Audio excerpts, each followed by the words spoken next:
Ang masasabi ko sa training, the best ang training dito sa Polaris dahil dito ko na-encounter yung training talaga na kung paano mo i-apply yung actual talaga na operation during loading and discharging, tsaka yung mga advanced knowledge din sinishare na magtuturo kapitan. Kasi sa barko hindi mo minsan ma-experience yung ganong operation, yung paano mapapabilis at malinis yung gawa mo during loading and discharging operation at maging smooth yung paggawa ng mga plano. At dito mo ma-feel din during the afternoon training, confident mo talagang hindi ka magdadalawang isip na umakto bilang isang shipmate.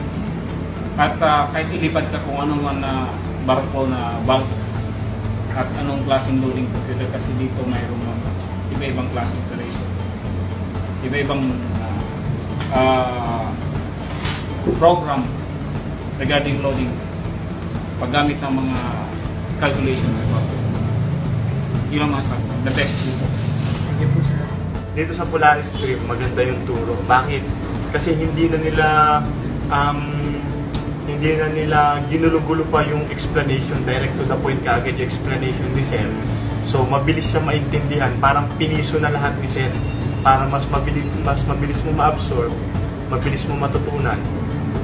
Hindi kagaya dun sa ibang training center na ang daming pasikot-sikot tapos doon din pala babagsak. Kumbaga, ang haba-haba ng posisyon tapos ibahan din ba ang tuloy. Dito kay Sir, automatic agad na direct to the point yung turo niya, kaya based on, tas karamihan pa based on experience. Tapos, mabilis maunawaan, maintindihan. I-apply mo na lang. Yun lang. Maganda Polaris. Thank you po, sir.